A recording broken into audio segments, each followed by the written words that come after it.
I can guarantee you, if you have these habits in your life, you're probably gonna be a successful person, and needless to say, you're gonna be a successful producer. Hello, my name is Madams. Welcome to a new video. Today we are going to check out some other habits. This is the part 2. If you haven't watched, you can watch the part 1 right there, I guess. We are trying to find out what are some habits that can turn you into a better producer in general, and these habits can have nothing to do with your music, and they can just be your mindset, your lifestyle or other things. The number 1 is networking with other artists. Obviously, when you're an artist, when you do music, you have to network with other people. Now, if you're someone who puts that as a habit in your lifestyle, that can be very, very beneficial for you. Like, whenever you're on internet and see an artist that you like, whether it's a producer or a singer or a rapper, just try to keep an eye on them, try to start a conversation with them, try to get to know them, and that's just very good for you. There might be a time where you need to know a singer because you need to do a hook, and the singer that you've seen like 2 years ago can be helpful to you. So never be mean to other people and network with them all the time. Go ahead, hit that subscribe button and subscribe to my channel. Also like this video and get on with the video. Thank you. Another good habit to have is to actively collect emails, especially rappers and artists. Now, I'm not like saying this to be I don't want you to be mean and kind of like, I don't want you to be that person who's always looking for money or things like that, but always try to, but still I'm gonna say it, always try to find the other artist's email, whether it's through giving them something in return or things of that sort. Knowing someone's email can be very beneficial for you. You can add or start an email campaign, and you can just get sales off of these emails, you know. I'm not saying you should sell these emails though. Yes, that's a very good thing to do. This next one is very, very important, and it's obvious, and it's actually is not something that a lot of people do. You have to be mature enough in order to do that, and that is get a lot of feedback. And the reason I said that before because feedbacks can be tricky. It's different who gives you the feedback and how serious you should take it. So if you don't know that yet, I wouldn't tell you to get feedbacks from everyone. It's like if someone tries to learn piano for the first time and goes and asks a stranger about how good he plays the piano. It's not logical. It doesn't work like that. It doesn't make sense.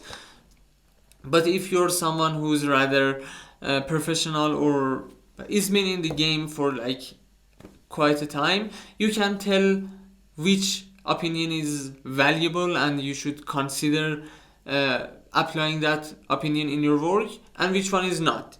So that's very tricky, but if you always try to get feedback without having some expectations to get something in return, that is a very good habit to have. Just be careful with it. Oh, this one is very, very important, and that is keeping your plugin list and sample packs fresh. As artists, we need inspiration, and inspiration doesn't just come at your door knocking, begging you to take it.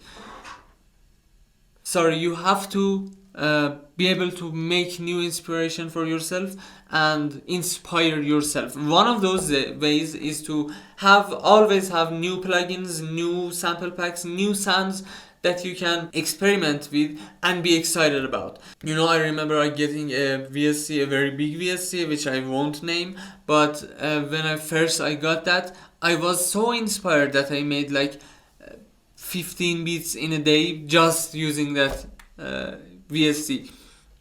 With that being said, you have to always have these fresh, even though free or even though very small or cheap plugins, sample packs in your store, in your arsenal, whenever you're not feeling inspired, to just use them and restore that inspiration. This next one is very important, but it has more to do with your mindset rather than practical things that you can do, and that is never stop learning. You should never have this mindset that there's gonna be one day where I'm not gonna learn anything and I won't need to learn anything, because it won't come, especially if you're trying to do something on a big scale and on big stages in the world. It doesn't matter if you're a producer, if you're a rapper, or if you're a I don't know, pilot, who knows. It doesn't matter. Whenever you're doing something on a big stage or on big scales, you have to always be learning. You have to always be studying. You have to always be experimenting with new things. That's the only way that you can make progress and be better as a producer. Not just make a better product, but be a better producer after a period of time. The next one is also somewhat related to your mindset, and that is taking breaks every now and then.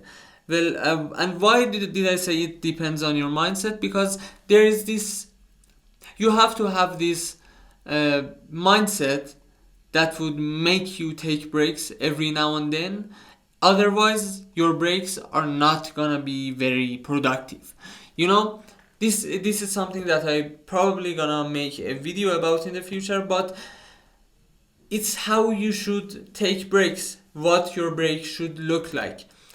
Just going away from work and not doing anything is not a good break. With that being said, you should know when to take breaks and how to take those breaks. Working just all the time is not gonna be healthy. You're not gonna be successful in general. And last but not least, it's very important in our general lives, and that is to not be rigid. Have an open mind. Know that at some point you might make mistakes.